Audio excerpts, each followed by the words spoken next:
In order for you to get that freedom, you must have this wisdom. Kita kena wise. Kita kena tanya balik diri kita, why do you want to have this kind of story?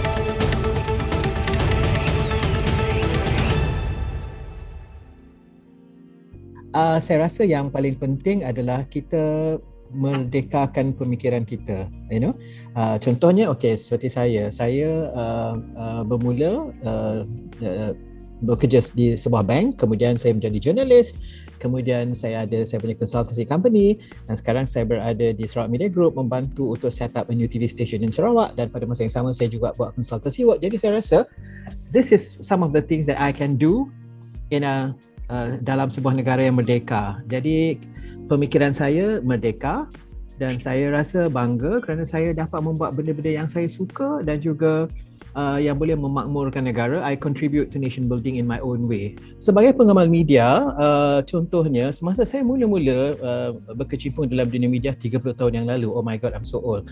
30 tahun yang lalu, pada ketika itu saya bekerja di TV3 ya. Pada masa itu sama ada you menonton TV3 atau you menonton RTM. Ada dua saja saluran pada masa itu. Kemudian ada Metrovision dan kemudian NTV7, kemudian ada Astro, beratus-ratus channel ada di situ. Satu. Kedua, dulu tak ada online, so you can beli surat khabar. Jadi sekarang ni everything is online. Jadi yang paling penting dalam media sekarang ini ialah kita kena relevant. Ya, apa yang kita tulis ataupun apa yang kita keluarkan, kita kena relevant, kita kena relatable. Kalau tidak, kita tak perlu kewujudan kita when we don't serve the country or the people that yang memerlukan apa yang mereka mahu. So I think you must always be relevant and also relatable, dan yang paling penting ialah you inspire. You have to inspire people. Jadi macam right now I'm the CEO of Sarawak Media Group, yang brand kita ialah TVS. Dan yang penting dalam TVS tu kita menginspirasi duniamu. That's our tagline. Jadi dalam dunia ni kita kena sentiasa inspire people.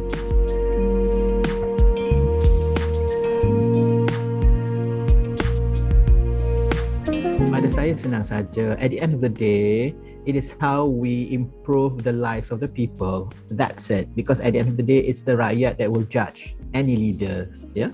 So it's to me, it's as long as any leader yang mempunyai memahami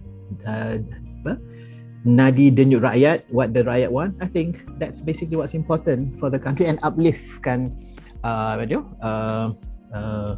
standard of living, quality of life. I think that's important for me.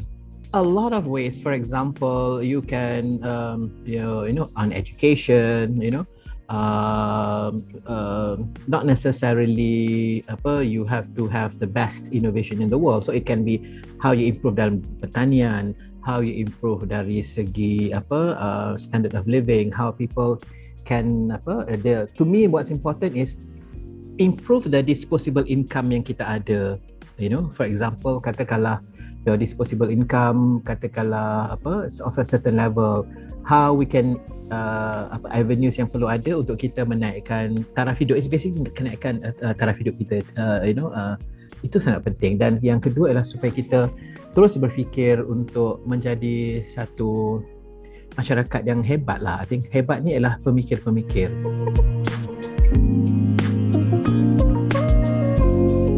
In the media, you have to continue equip yourself to continue and equip yourself with new knowledge.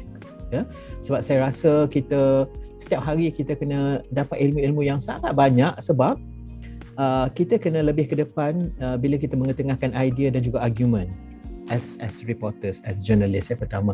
Kedua, kalau pada diri saya adalah sebenarnya I'm quite happy with things. It's all up to you. Orang selalu kata di Iran itu susah untuk orang kalau nak jadi pengamal media ataupun orang kalau nak buat filem, kerana dia kata mungkin kerajaan di Iran itu sangat strict dalam censorship dan sebagainya. Tetapi all the good films, all the good story datang dari Iran tau, kerana it's about being I think the word is lateral thinking. Jadi kita kena berfikiran lateral. Kalau media, I think all the reporters have to be really, really smart because your audience kadang-kadang lagi smart daripada you.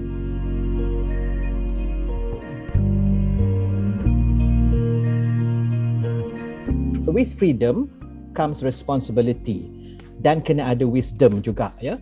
Contohnya, saya pernah menghadiri satu they call it macam executive attachment di sebuah media yang antara yang terbesar di dunia di Amerika Syarikat. I'm not going to name the organisation, ya.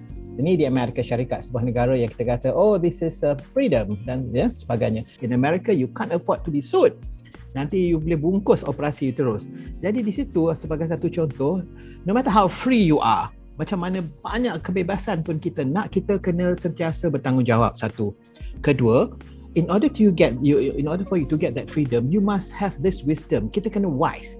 Kita kena tanya balik diri kita, why do you want to have this kind of story? Jadi benda tu dia tak boleh hidup, freedom tak boleh hidup setengah sendirinya, tapi freedom must also come, it comes with responsibility, it also comes with wisdom.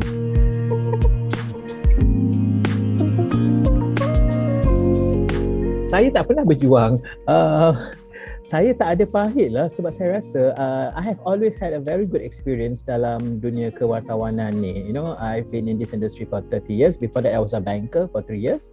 Pada saya adalah for me, tak ada pahit langsung. For me, it's basically everything is a learning process. So I was a wartawan, then I became manager, kemudian I became a CEO, then I became editor-in-chief.